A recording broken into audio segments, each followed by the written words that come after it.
Então, eu vim para a segunda vara. Mudança do Acre para Brasília. Para Brasília. São quantos minutos para vir para Brasília? mais de um?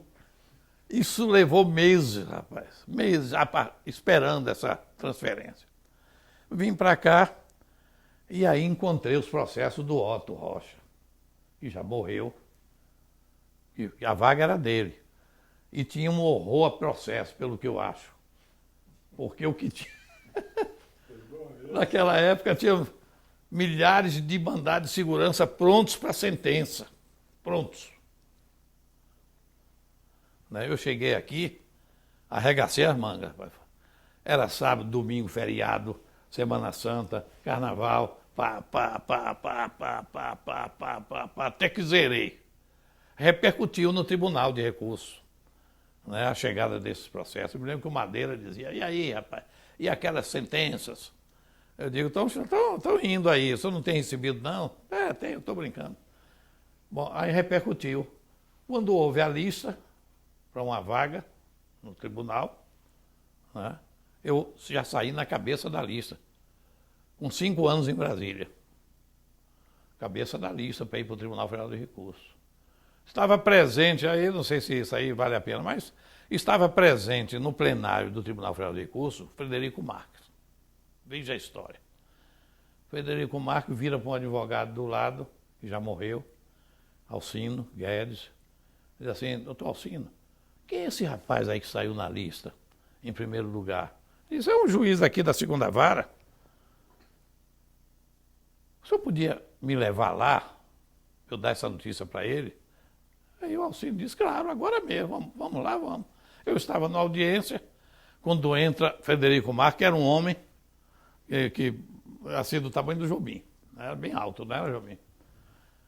E o Frederico chegou lá, quando eu vi, eu não conhecia, mas pelo porte, e porque ele estava na companhia do Alcino, que eu sabia que Alcino trabalhava nas ações dele aqui, aí eu parei a audiência, levantei, fui lá e disse, professor, quanta honra.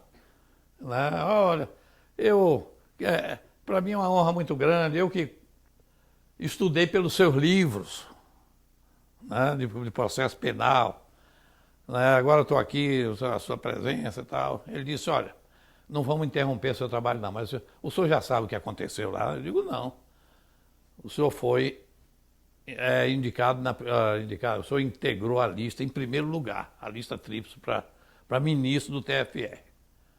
Ah, não diga, professor, eu quero. E aí ele deu um abraço e foi embora. Passados uns dias, vem o Alcino e diz, olha, o professor Frederico Marques mandou saber se você quer que ele trabalhe para você, para sua nomeação. Eu falei, que coisa, rapaz.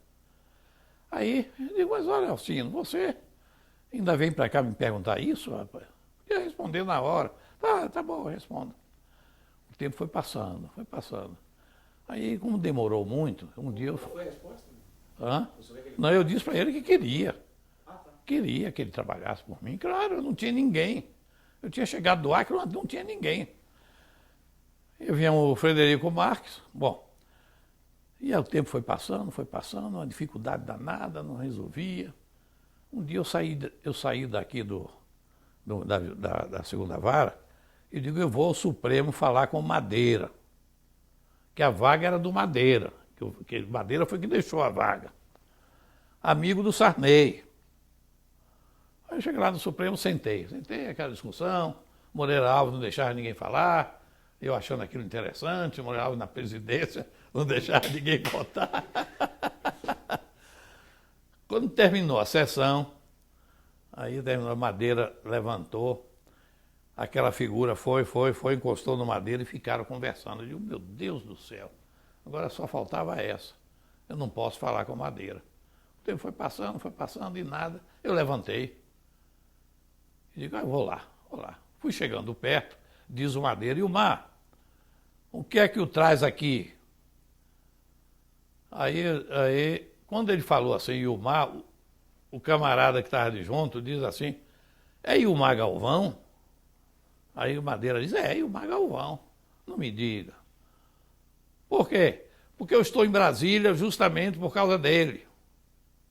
Eu vim a Brasília por causa dele. O professor Frederico Marques me encarregou de vir a Brasília para falar com o Zé Sarney. O Saulo era muito amigo do Sarney. Para falar com o Zé, né, para nomeá-lo. É para isso que eu estou aqui. Oh, muito prazer, você está me dando esse trabalho, mas é um trabalho que eu faço com satisfação. Foi o professor que pediu. Eles eram sócios lá em São Paulo, no escritório. Aí, me dê seu telefone. Aí eu dei o telefone de casa. Já era assim, já anoitecendo. Ele disse, eu vou atravessar aqui, vou lá com o Zé, depois eu lhe ligo. Aí eu estava em casa, ele ligou. E disse assim, aí o Mar que está falando? É o Mar Galvão. É o Saulo Ramos, Mar. Olha, falei com o Zé. O Zé disse que você estava concorrendo com 2 fortes juízes. Um juiz de São Paulo e um de Minas. Né? Aí eu disse para ele, mas o Madeira desempata. O negócio está empatado entre os dois, mas o Madeira desempata, né, Zé? Ele disse, Madeira desempata. Por quê? Porque o Wilmar é candidato do Madeira. Né? Aí o Zé disse, não tem problema. Aí ele ligou para mim e disse, olha, o decreto sai terça-feira. Na nomeação. Foi assim que eu fui para o Tribunal Federal de Recursos. Foi pela mão do Frederico Marques, que eu nunca mais vi. Fiquei devendo ao Frederico Marques ir a São Paulo, fazer uma visita, um agradecimento, mas não cheguei aí, lamentavelmente. Né? E por fim veio o Supremo Tribunal. Né? Rapidamente, como foi o Supremo Tribunal foi assim. O Collor assumiu e notou que o Supremo perdeu 5 ministros do Norte e do Nordeste. Né? 5 ministros se aposentaram. Esse que até hoje está vivo no lago, como é, filha? O amazonense. O presidente, eu falei hoje, todo elegante. Esse amazonense, daqui a pouco vem o nome. O Xavier de Albuquerque, do Amazonas. Carlos Madeira, do Maranhão. O Passarinho, né? Aldir Passarinho, do Piauí, né? E 2 de Pernambuco, que era esse hoje que você falou hoje, o nome dele aqui, né? Eu falo aqui. Rafael Maia e o Falcão, de Pernambuco. Saíram 5. E foram substituídos por gente de Minas, São Paulo e Rio Grande do Sul. Ficou o Norte e o Nordeste sem ninguém. Isso uma pessoa me informou, sabe? Que foi o Marco Aurélio, que me informou, que era meu vizinho. Ele disse, o Collor está muito preocupado com isso. Muito preocupado. Quando foi um dia no carnaval, em pleno carnaval, o Marco Aurélio bebendo uísque, diz o Marco Aurélio, essa vaga do Supremo, o que é que você acha? Eu digo, eu acho que tem um bom candidato, que é o Inocêncio, que é um homem de valor, né? O Inocêncio, Marcos Coelho. Ele disse, não, rapaz, estamos falando de você. O quê, rapaz? Que negócio é esse? Não, Marco Aurélio, não vamos tocar nesse assunto mais não. Daqui 15 dias, eu vou, justamente daqui 15 dias, eu vou lá ao seu apartamento para a gente voltar essa conversa. Mas por enquanto encerra. De serem vizinhos? Hã? O senhor conhecia de serem vizinhos ou de algum outro ambiente? O Marco Aurélio, meu vizinho de apartamento. Vivia às portas abertas dos 2 apartamentos. Essa meninada, que era meninada, corria de lá do fundo do apartamento dele e os filhos dele também. Até o fundo do meu apartamento. Era para lá e para cá o dia todo, aquele grupo de meninos. Aí eu fui lá. Eu digo, Marco Aurélio, aquela conversa. Eu vim aqui por causa... Ele disse, aquela conversa. É para valer aquela conversa. O que é que você acha? Eu digo, rapaz, você acha que isso aí tem alguma possibilidade? Eles têm, rapaz, estou lhe dizendo. O Collor está preocupado. E já disseram para ele, deve ter sido o Marco Aurélio, que você atende. É baiano e ligado ao Acre, vinculado ao Acre, você atende.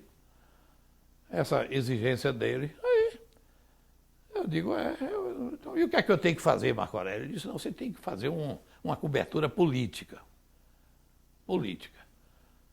Não é para nada, não depende disso, não. Não vai depender, não, mas é para vender. o governo vender essa nomeação. Qual o veto? Aí, Veto político.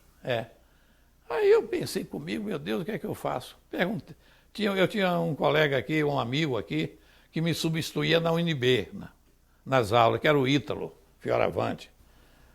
Pequeníssimo parênteses, o senhor foi transferido da então Federal do Acre para a UNB. UNB. Quando veio para Brasília. Aí eu continuei dando aula, eu dei aula de... Foi um processo muito tranquilo. Não, ali foi fácil, porque foi o Marco Maciel, como ministro da Educação, entendeu? Que praticou um ato, me colocou como integrante do quadro de extinção do Ministério da Educação e me mandou para a UNB. Eu fiquei dando aula 18 anos lá. Bom, aí eu falei com o Ítalo, que ele me substituía. Ô Ítalo, você podia falar com o governador? Você conhece o governador de Mato Grosso? Conheço. Fala com ele, isso. Há uma possibilidade de eu ser ministro do Supremo. Ele, pois não, pode deixar aí, mas ele foi, falou, o governador falou com o Collor. Eu pedi ao governador do Acre, que veio aqui também, e falou com o Collor. O Gilberto Mestrinho era governador do Amazonas. Aí aquela história, olha, é um candidato da Amazônia e tal. O Mestrinho também veio, falou com o Collor. Só não pedi do Pará por causa do Inocêncio. A Inocêncio é paraense. Eu não ia me atravessar na frente do Inocêncio. Tinha um pessoal do Rio Grande do Norte também que pediu, o governador. E aquilo era só pro forma, porque já estava, o Collor já tinha decidido. O Collor chegou ao Paraná 2 vezes, um em Foz do Iguaçu e outro em Curitiba.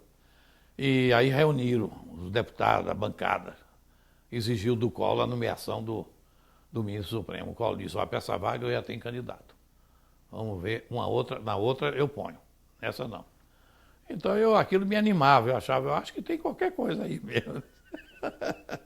Quando foi, rapaz?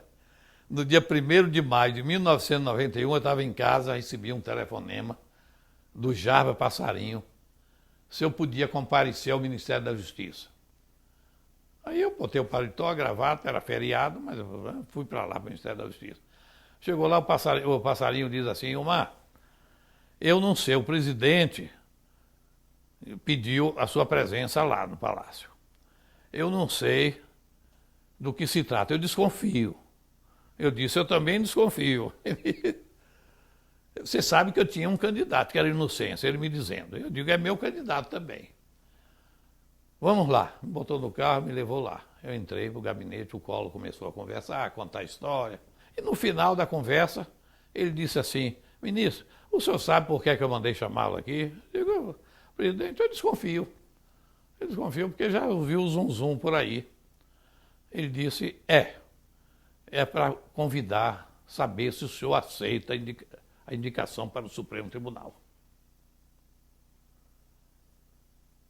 Eu digo, presidente, isso é uma pergunta, eu sou juiz de carreira, praticamente juiz de carreira, fui juiz de 1º grau, fui juiz no Acre, não podia nunca recusar um convite desse, embora, aquela história sempre, eu não me acho à altura mas, né, Vossa Excelência está achando que eu poderia ocupar essa vaga, tocou uma campainha, chamou o Jarbas chegou, ele disse, olha, ministro, o ministro Ilmar Galvão acaba de me dizer aqui que aceita a indicação para o Supremo Tribunal. Queira comunicar esse fato ao presidente do Senado, ao líder do governo do Senado, ao presidente do Senado, o presidente do Supremo e o presidente do STJ. Eu me lembro bem que o passarinho disse assim, presidente, hoje é feriado, esse pessoal não está tudo fechado hoje, ele disse. Mas devem estar em casa. Né? Comunique nas casas, para os 3. Aí eu agradeci, saí, fui embora, saiu a indicação, saiu a nomeação, né? Houve uma sabatina aqui, aliás, fui para a sabatina que não houve, porque houve uns senadores que me conheciam, começaram a discursar, que me conhecia não sei de onde, e que tal, não sei o quê, e aquilo tomou tempo, e não houve pergunta nenhuma de ninguém, né? E eu fui nomeado, tomei posse no Supremo Tribunal, um sonho, uma coisa incrível, uma coisa incrível. Porque eu nunca pensei nisso, não foi um sonho da minha parte de um dia chegar, como é que eu ia pensar nisso, né? Não, eu via como era a sucessão no Supremo, tinha uma precaução. O Roberto Rosa, ele disse assim, olha, Ilmar, eu contei, isso aí eu contava para ele. Ele disse... Roberto Rosa é um advogado aqui. É um advogado que tem aqui. Ele disse assim, olha, vamos fazer uma coisa. Há uns jornalistas lá no Rio que de vez em quando ligam. Eles ligam perguntando, quem é esse Ilmar Galvão que está cogitado para ir para o Supremo? Aí eu respondi, ele me disse, eu já respondi a um ou dois, dizendo assim, nada, rapaz, coisa nenhuma. O Supremo vai ser nomeado um desembargador de Alagoas, já está escolhido, vai evitar a pancada. E aí então eu fui, sem que um jornal dissesse que havia esse candidato ou aquele. Só saiu a notícia da nomeação, da indicação. Mensagem? A mensagem. Mensagem Fui para o Supremo, fiquei 12 anos, convivi com os maiores luminares que eu considero do direito brasileiro, né? Pessoas como ele veio depois, o Nelson Jobim, né? Inteligências fulgurantes, todos eles, ele, o Moreira Alves, que realmente é um dos maiores juristas vivos, um dos maiores juristas brasileiros ainda vivos, é o Moreira Alves. Pertence, que é uma inteligência também fora de série, né? O Celso, né? Um homem com uma formação extraordinária também. Marco Aurélio, muito inteligente, meio combativo assim, mas... dentista. Inteligente. E eu ali naquele meio ali, né, usufruindo essa companhia, entendeu? De pessoas desse nível. Eu nunca imaginei na vida que um dia ia ter o direito de sentar numa reunião em que estivessem essas figuras. Não estou querendo ser modesto demais, não, sabe? Não é excesso de modéstia, não. Não pensava, não, sabe? Não pensava que um dia pudesse ter assento. Foi assim, sabe? O senhor se lembra do primeiro dia como ministro do Supremo? O primeiro dia de trabalho no Supremo? O primeiro foi bom. Não foi bom, não. Tinha um processo, tinha uma lei, um decreto, uma lei. Tinha uma lei do Collor criando uma taxa, não sei se era sobre gasolina, uma coisa assim, sabe? E eu fiquei numa situação difícil, porque eu tinha sido nomeado, tomado posse ali, ele tinha um interesse grande nisso, mas é aquilo que eu dizia hoje várias vezes, disse lá em Ribeirão, o juiz não pode nunca julgar, né, contrariando as suas convicções, sabe? Como eu tinha uma convicção de que aquela taxa não tinha como transitar perante a Constituição, eu então votei contra. Depois eu fui sorteado como relator do processo do Collor, processo crime, né? Foi realmente um período difícil, né? Porque... E o mandato de segurança, o senhor estava... O mandato de segurança também... prevento, então, quando ele impetrou o mandato de segurança? Não, eu não estava prevento, não, né? No mandato de segurança, não. O mandato de segurança foi antes, né? Era para problema dos direitos políticos, né? E fomos vencidos. Não relator.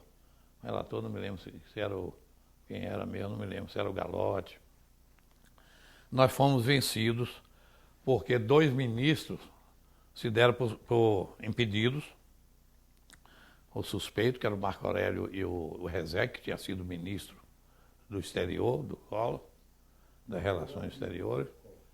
Então ficamos 9. Eu não sei se o Sidney Sancho votou, que o Sidney tinha sido presidente do Tribunal Especial, presidiu o Senado. E aí eram 8. Eu sei que eu votei junto com o Moreira Alves, se não me engano com o Celso, Nós julgamos com os 3. O Supremo convocou 3 ministros do Tribunal Federal de Recursos, não, do STJ, entendeu? Esses 3 ministros deram cada um o seu voto contra o Collor. Eu votei a favor, o Moreira Alves até Moreira. Sim, tinha o Brossard também. O Moreira Alves foi até interessante, que o Moreira Alves, nesse dia, ele disse assim: senhor presidente, eu não estudei esse caso. Eu não me aprofundei no exame dessa matéria. Porque eu tinha em mãos o único livro sobre impeachment da autoria do ministro Brossard, em que está lá bem escrito, com todas as letras, havendo renúncia antes do julgamento, o processo se extingue automaticamente, porque a pena é a perda do cargo, não tem mais cargo para perder, né?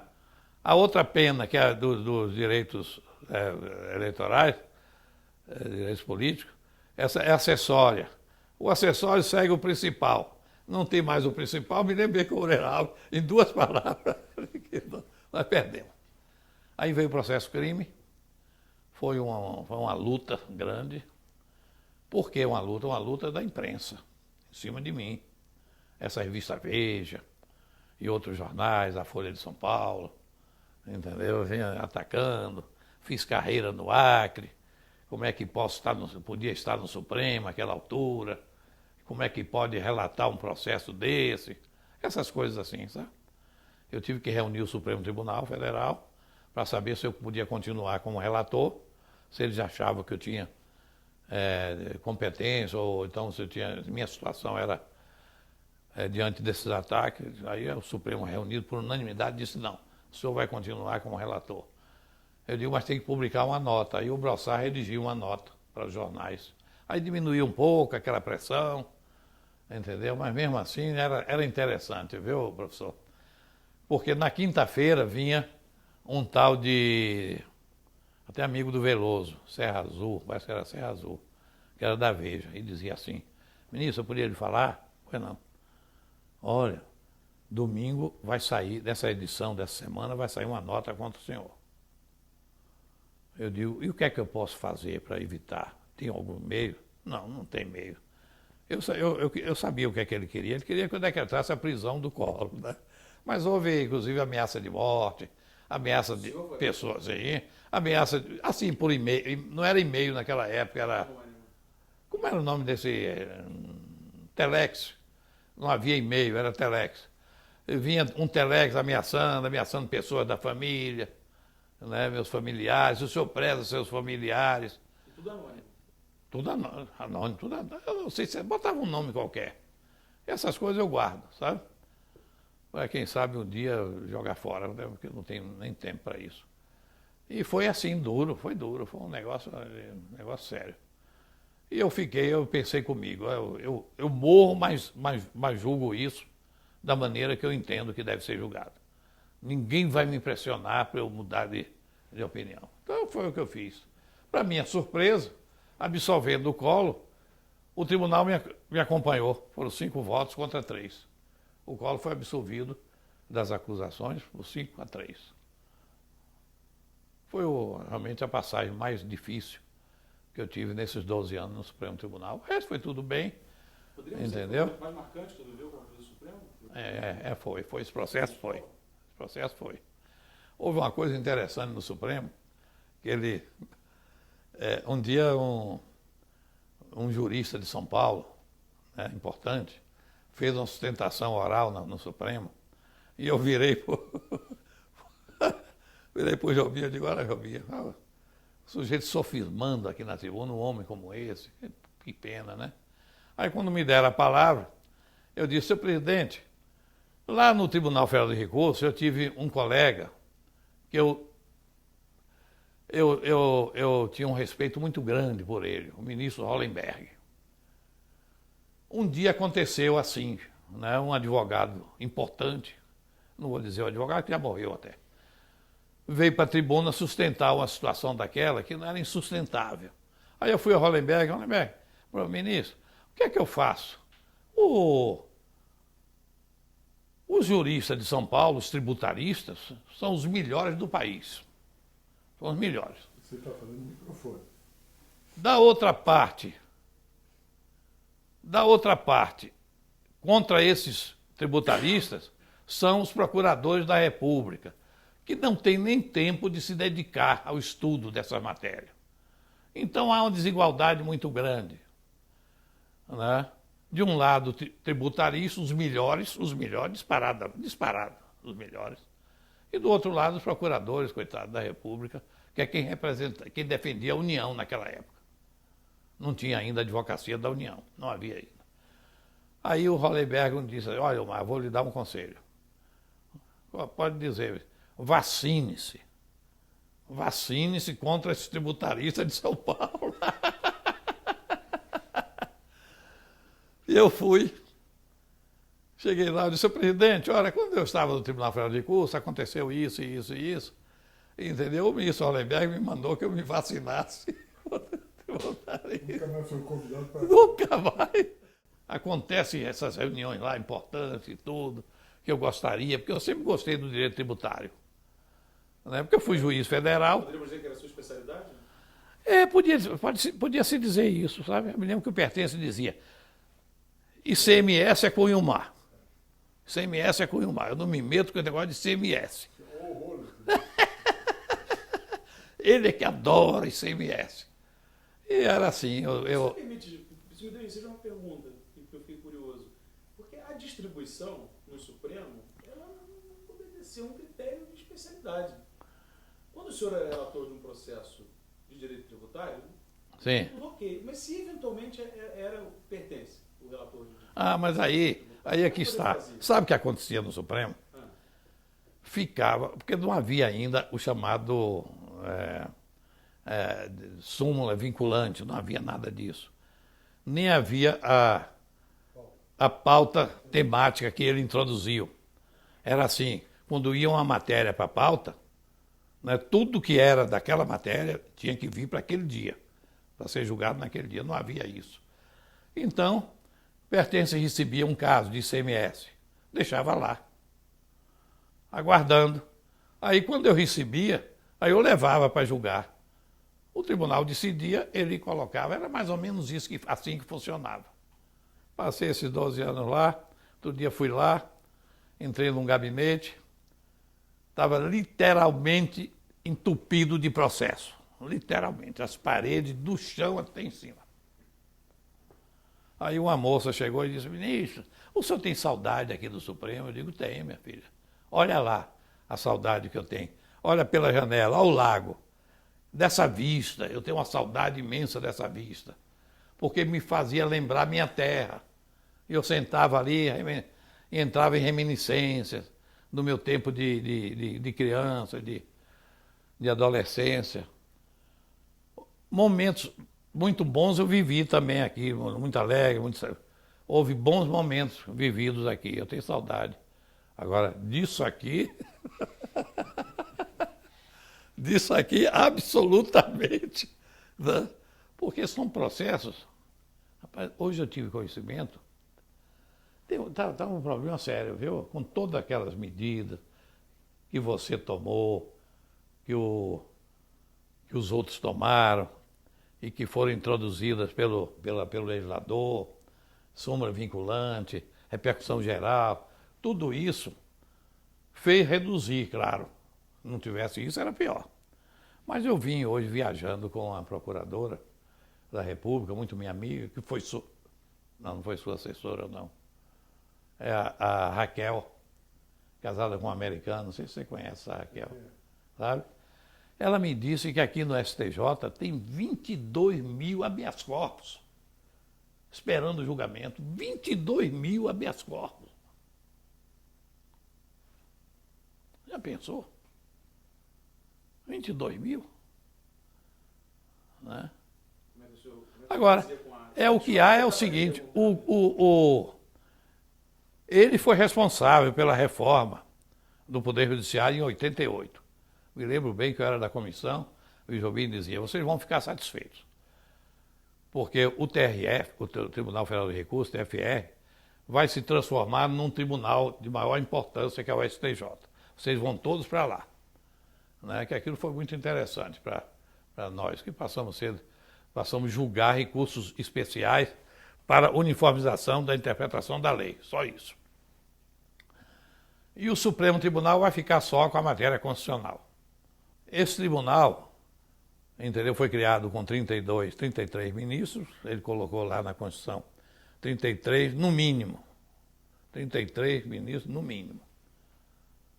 Recebemos no primeiro ano 7 mil recursos, mais ou menos, 7 mil.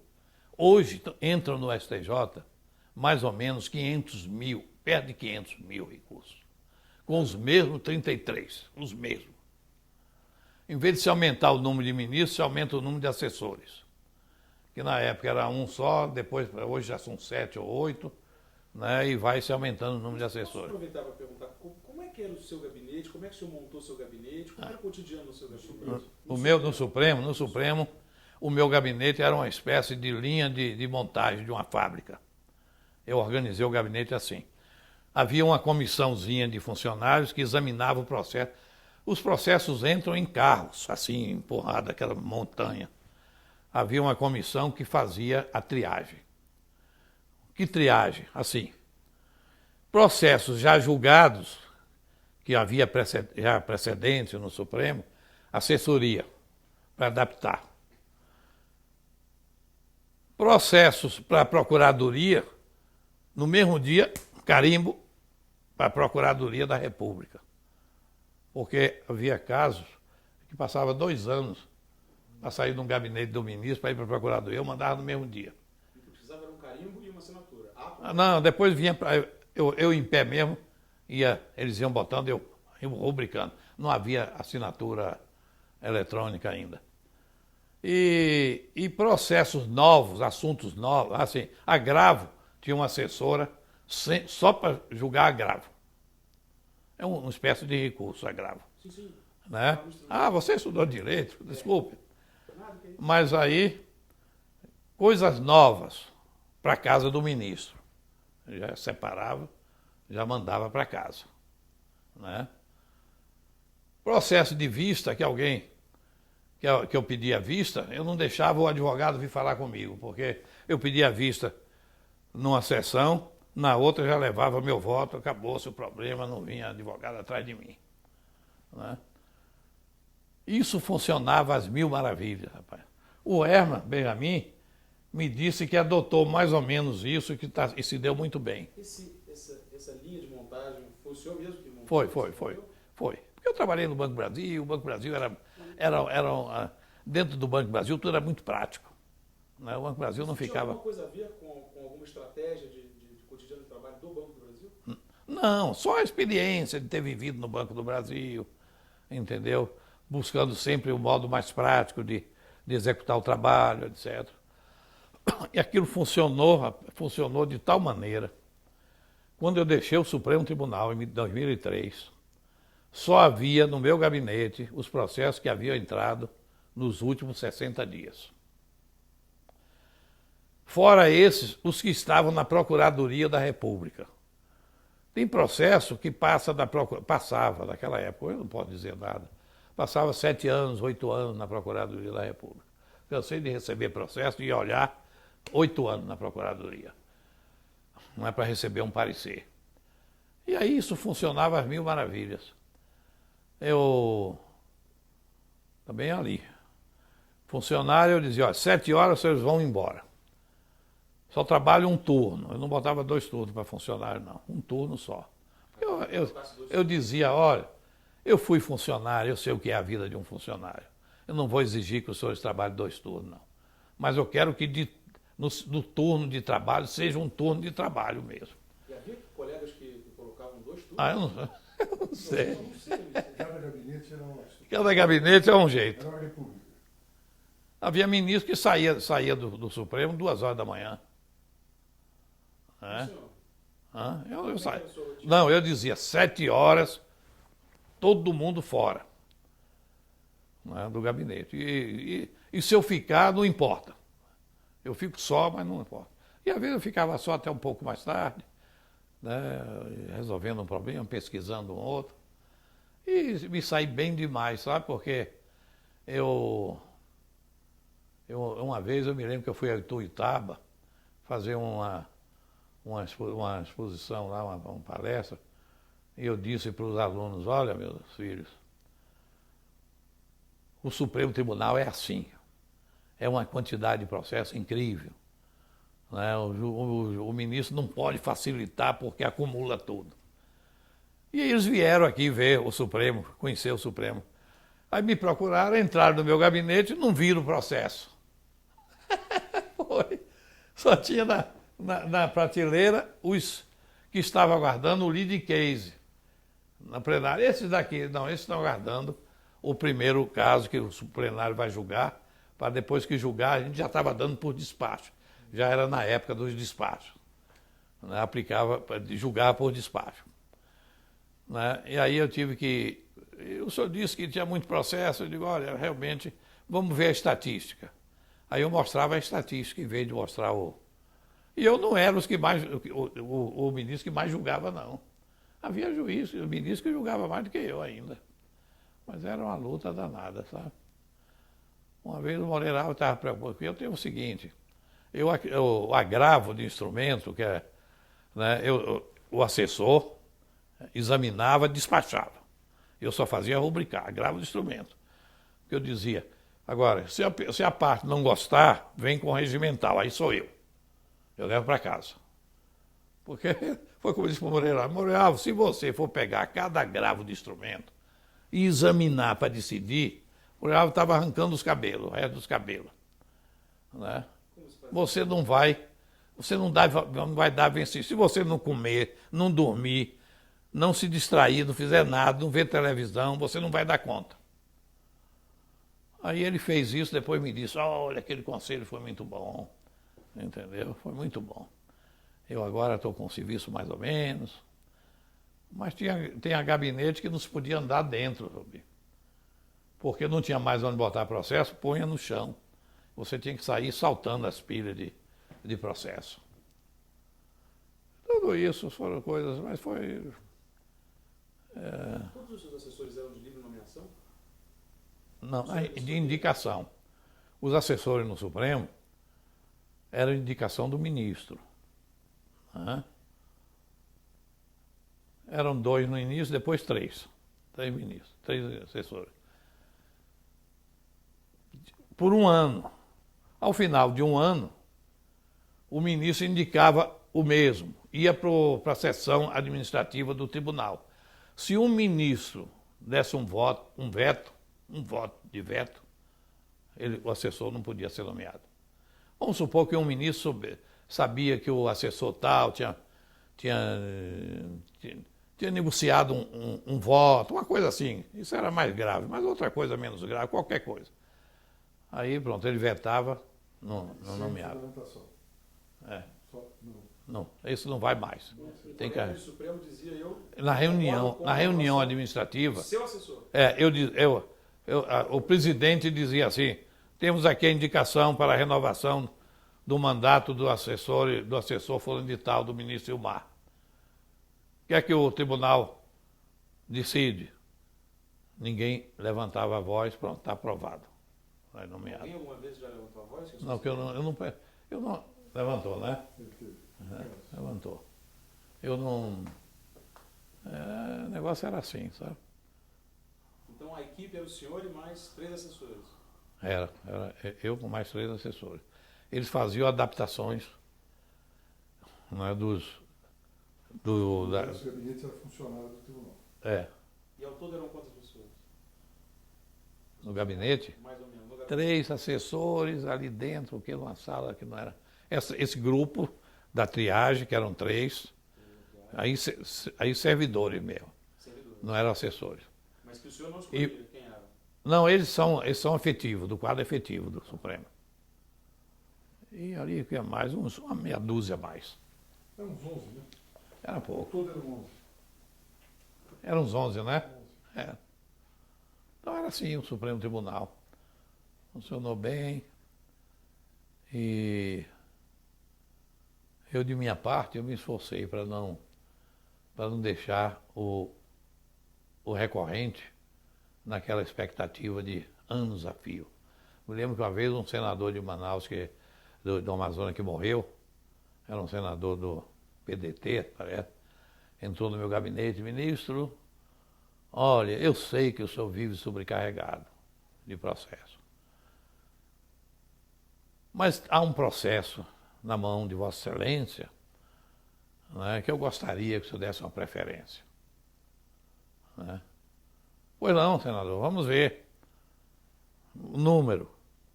Aí ele deu o número. Eu chamei o assessor, que é um gaúcho, o Carlos Robac. Robac você conhece. Aí o Carlos foi logo dizendo: ministro, esse processo não está aqui não. Esse processo está há 2 anos na Procuradoria da República. Aqui não, aqui entrou e no mesmo dia foi para a Procuradoria. E o senador ficou realmente entusiasmado com aquilo. Não é possível, no mesmo dia foi, no mesmo dia. Não chegou a sentar no gabinete. Foi logo para a Procuradoria, porque eles iam sendo separados, a Procuradoria. Eu passava, via um despacho num carimbo e eu rubricava e ia para a Procuradoria. O senador era parte no processo? Não, ele era interessado. Sabe, eu me lembro bem, era uma ação em que se impugnava o salário mínimo, em que a pessoa interessada vinha, aliás, não era a pessoa, era uma ação dessa de mandado de segurança ou ali, em que se dizia que o salário mínimo, que a Constituição dizia que deve garantir o sustento, não sei o quê, mas o salário mínimo atualmente não garante nada. Então aumentou o salário. Né? Era isso, ele era interessado politicamente. E ele foi lá, tirou o processo, veio, eu julguei. Só que eu julguei que não satisfez, né? Porque a gente não mexia nisso, mandava para o Congresso resolver esse problema de salário mínimo. O Congresso é que tinha que resolver. Desculpa eu perguntar, era mais ou menos frequente um interessado politicamente nas ações recorrer e ir ao gabinete do ministro? Até hoje é. Né? Tem a gente é senador pelo Acre. Tem uma pessoa lá que diz: senador, vê se o senhor dá um jeito, aquele processo. O senhor vai lá: não, deixa que eu vou falar com o ministro. Ele vai e fala com o ministro. Entendeu? Você tem um interesse de uma pessoa lá no Amazonas, lá não sei onde. Isso aí não é grave não, sabe? Nunca consideramos isso uma coisa grave, não. E se foi, nunca vai pedir resultado. Não pede para julgar assim ou assado, não. Isso ninguém pede. Você tem informação. É só para dar prioridade. O grande problema do Poder Judiciário é a morosidade. Isso ainda é o grande problema. Olha aí, 22 mil habeas corpus. Já pensou? A menina hoje vinha me dizendo, a Raquel: ministro, o senhor imagina 22 mil. Como é que vão ser julgados esses habeas corpus? Tem que ter um critério. Né? Quem for mais velho, que vai estar com risco de ir à prisão, será que esse é o critério ou será um outro? É um negócio sério, seríssimo.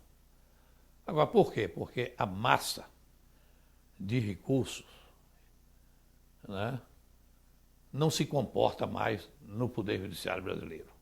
O Poder Judiciário brasileiro está sem condições de enfrentar. Não sei se você está sofrendo isso, mas aqui, entendeu? Eu digo sempre: olha, um ano de atraso é um dia para mim, no Poder Judiciário. Se disser que foi julgado com 1 ano, foi julgado com 1 dia. 2 anos, 2 dias. Outro dia o Supremo desencavou um esqueleto que tinha 50 anos. Você viu aquela? 50 anos tramitando pelo Supremo. Eu fui relator no Tribunal Federal de Recursos de um processo, né, que foi a desapropriação da Ponta do Galeão, no Rio de Janeiro, que Getúlio Vargas, em 1937, desapropriou para fazer ali a base aérea, onde está a base aérea do Galeão. Outro dia, o Pertence foi advogado nessa causa, um dia eu perguntei: Pertence, aquele caso até hoje não chegou ao final, 1937. o ministro recebe um pedido de ingresso de amicus curiae. Isso é um caso concreto que aconteceu. Incabível, porque já começou o julgamento. Quando tem uma jurisprudência do Supremo que diz, começou o julgamento, ninguém pode mais ingressar. E o ministro recebe e leva, com 2 anos e meio para dizer indefiro. É uma falta de quê? De organização no gabinete. É uma falta de organização. Porque se tivesse assim uma espécie de uma triagem, de uma comissão que verificasse isso, porque fica lá na estante e vai ficando, vai ficando, vai ficando, vai ficando. Aí foi feita uma petição mostrando. Aliás, é um caso que você foi relator. Você outro dia me perguntou por esse caso. Aquele do ICMS sobre passagem de ônibus. É. Ele foi relator. Eu perguntei, eu pedi ao Jobim, antes de sair do Supremo, Jobim, leva esse processo. O Jobim levou o processo. O Jobim era rápido. Muito prático. E aí, esse processo acabou depois de muito tempo foi colocado em pauta, e uma pessoa veio e pediu. Era um processo que começou no ICM sobre passagem aérea. É. Que nós jogamos em cabine. Depois entraram com o ICM sobre transporte urbano, transporte coletivo. Ele foi o relator. Interestadual. 2 anos e tanto para indeferir uma petição. Eu fiz uma petição mostrando o que aconteceu, quando que esse processo entrou no Supremo, quando que foi dado, o relator deu voto, quando que aí pediram vista, quando que a vista veio, quantos anos depois. E acabou passando para a mão de um outro ministro que colocou em pauta para dar o voto. Aí veio um pedido de amicus curiae, foi para o relator de volta, o outro relator novo, foi para o relator de volta, estava com 2 anos e meio mais ou menos, sem solução. Decidiram isso aí, não é? Hã? Decidiram já isso? Não? Aí eu fiz essa petição, mesmo assim passaram 2 meses para sair o despacho indeferindo. Não, minha filha, ela fica ali. O Poder Judiciário está inviável do ponto de vista de morosidade. Está inviável. O eleitoral não, porque ela é advogada, o marido dela, eles dois, trabalham em direito eleitoral. E o eleitoral é mais dinâmico, é mais célere.